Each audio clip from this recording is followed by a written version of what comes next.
What's going on, everyone? So, Stephen A. Smith, first off, it's Stephen A. Smith, so take what he says with a grain of salt, right? Especially when it comes to the Lakers.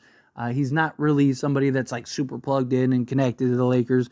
He likes to think he is, but if you know the history of Stephen A. Smith and talking about the Lakers, he is almost all. Can't even think of a time that he's been right when he talks about the Lakers. But Stephen A. Smith talked about Klay Thompson. Now, Klay Thompson is in a very interesting position, right? He, based on reports, is looking for a 3-year deal.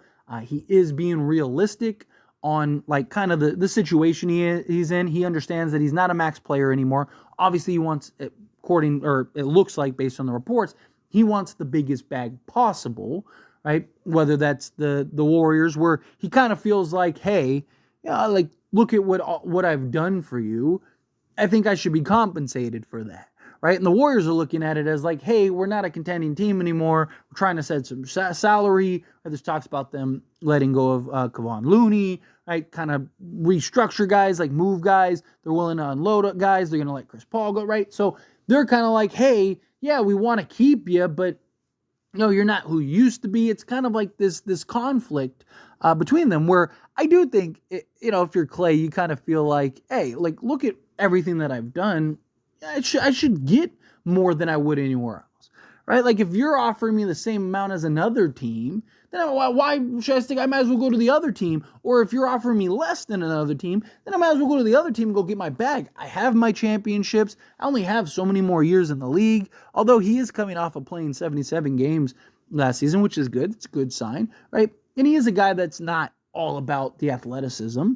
He's not who he used to be by any stretch of the imagination, especially on the defensive side. Now, I do think some of that is he was playing primarily the 3 as opposed to the 2, where I just think he'd probably be better defensively playing the 2, but he played almost exclusively the 3 for the most part the last 2 years. But you look at Klay, played 69 games and then 77 games last 2 years, which again bodes well. And even last year, for like a bad year, which is one of his worst seasons of his career, he still gave you 18 points, 2.5 assists, gave you 3.3 rebounds.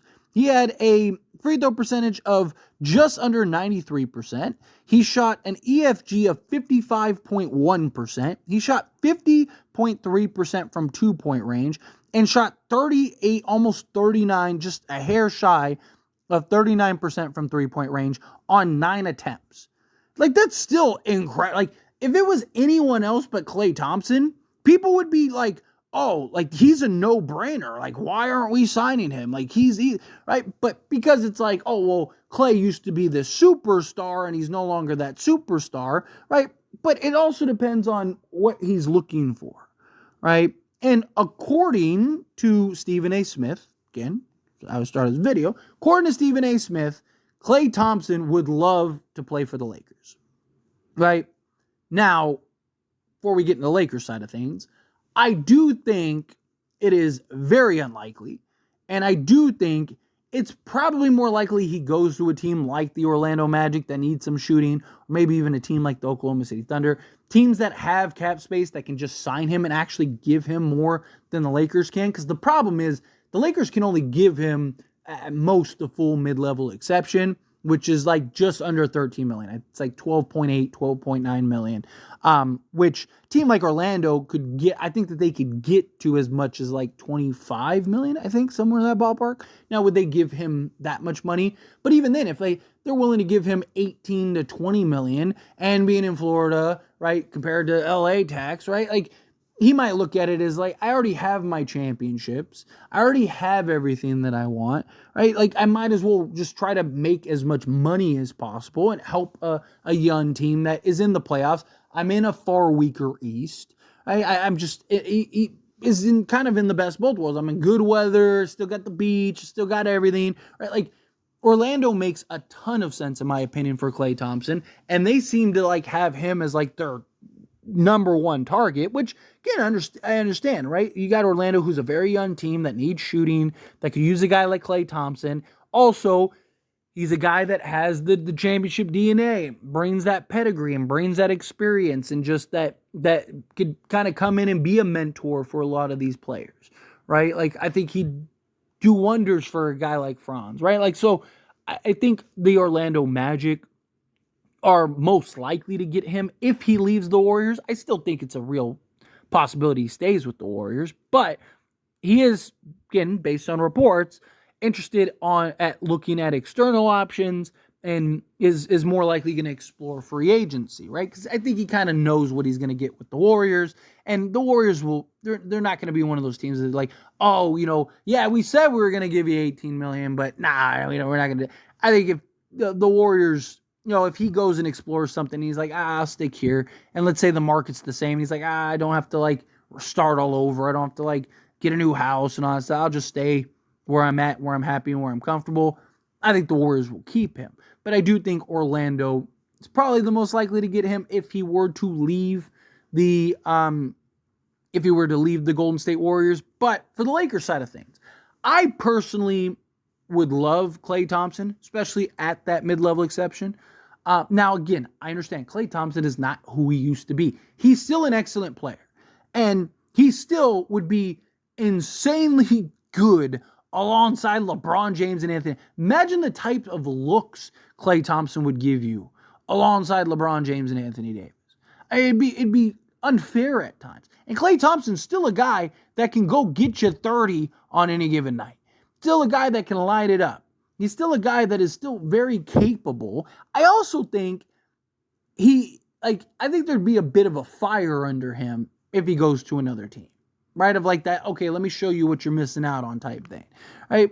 And I know it's like, what have you done for me lately? And, recency bias. You see it with pretty much all players that go through bad stints. I understand people are just going to hold that like 0-10 to him and stuff. But look, again, this is a guy that's been there, done that, hit big shots, has had big games in the playoffs, has won NBA championships. He's a guy that is a perfect skill set alongside LeBron James and Anthony Davis. Who are you going to get that's better for the mid-level exception? He's a guy that, again, has played basically 70-plus games the last 2 years. So the injury concerns and stuff, as long as he can kind of maintain that, we're good. He's a realist. He understands where he's at in his career. He understands, like, I'm not the guy that is the second best player on a championship team. I'm not the guy that's, I'm more likely a sixth man type guy, right? And depending on how the roster looks, I wouldn't even mind starting him at the 2. I wouldn't want to start him at the 3 because, again, I think a lot of his struggles stemmed from him having to play the 3 because I just don't think he has. He's coming off an Achilles and an ACL tear and stuff. Like, he's got all kinds of problems, right? And I just think you're having him have to defend the quicker, twitchier, athletic guards, where, like, the 2 guards, there's not this, like, huge list of 2 guards that are just torching people, right? It's kind of like the small forwards, the point guards, or like the hybrid combo guards, right? But I think Klay at the 2, right? Like, let's say you went and traded for DeJounte Murray. You had DeJounte at the point, Klay at the 2, like a Vando at the 3, LeBron at the 4, AD at the 5. Let's go. Right now you got like legit shooting. You got Klay Thompson's still one of the best shooters in the league. Right? However you feel about Klay, and yes, again, he's had a decline, but he's still one of the best shooters in the league. And you're not looking for him like the Warriors are to be the second or even the third best guy. You're looking for Klay to come in and basically be anywhere from like your 4th to 6th best guy, maybe even 7th, right? Like, so it's just the role he would play, the type of responsibility would be different, right? Like, you're not looking at Klay to come in and be, game 6 Klay every day, right? You're looking at Klay to come in and basically be that knockdown shooter that, can on any given night go drop 30. But hopefully he's consistent enough to give you, 12 to 15 a night. Right? Especially as like your 4th, 5th guy. Again, it's one thing when the Warriors are like, hey, we need him to be our 2nd or 3rd best player. It's another thing when the Lakers, again, if you're signing him for the mid-level exception, you're looking for him to be your 3rd, 4th best player. again, maybe even more. Maybe he's coming off the bench and he's your 6th or 7th best player. I just think you pair him alongside LeBron James and Anthony Davis. He's a bigger threat off ball than he is with the ball in his hands. He's a guy that doesn't need the ball in his hands. He's a guy, I mean, this is still the same Klay that, is dropping like 50 on like 6 field goal attempts or 6 dribbles, right? Like, this is a guy that, out of anybody in the league, there's very few, if anybody, that has as big of an impact without having to do anything with the ball. I mean, obviously you have Steph and like KD and stuff like that, but again, there's very few guys in the league that like don't need the ball in their hands whatsoever to, one, cause so much gravity, and 2, be that constant threat. To me, if you can get Klay Thompson for the mid-level exception, to me that's a no-brainer, right? But again, to me, I just think that would boil down to, like, if basically his market is like, say, 15 million, then I could maybe see him going like, all right, like, I could take 15 million and play, with Orlando or whatever. Or I could go to the Lakers, put on my dad's old team, have that, the team that I grew up rooting for and loving, stay in California, right? Just got to go down the road at that point and, take 2 million less and kind of ride out my career with the Lakers. Like, I could see something like that. So, like, Stephen A. saying that Klay would love to go to Lakers, I don't think is far-fetched. I don't think it's one of those reports where it's like, oh, here's Stephen A. just talking. No, I think that, this is something that is relatively valid. I think, though, it's extremely unlikely. I think it's something that, you don't expect whatsoever. But if it happens, let's go, right? If the Lakers sign Klay, let's get it, right? But anyway, as always, this is a discussion. I pass a question on you. Let me know your thoughts and opinions down in the comments below. What do you think? How do you feel? What are your thoughts? Do you agree? Do you think, like, hey, yeah, if you can get Klay, go get Klay? Do you think, no, stay away from Klay, he's washed? Which I don't understand. I talked about Klay on As It Stands Lakers, and a lot of people were like, oh, he's washed, he's trash. Like, again, giving you 18 points, shooting nearly 39% from 3 on 9 attempts per game. And still, basically having the ability to go out for 30 on any given night. I don't know. If that's washed, I'll take that. Like, Klay is still better than like 80% of the league. So if he's I'll gladly take that. But do you feel the same way? Again, how do you feel? What your thoughts are? I'd love to hear it. Let me know down in the comments below. That being said, if you haven't liked this video, hit that like button. Helps me a lot. So we enjoy these types of videos, and I truly appreciate it.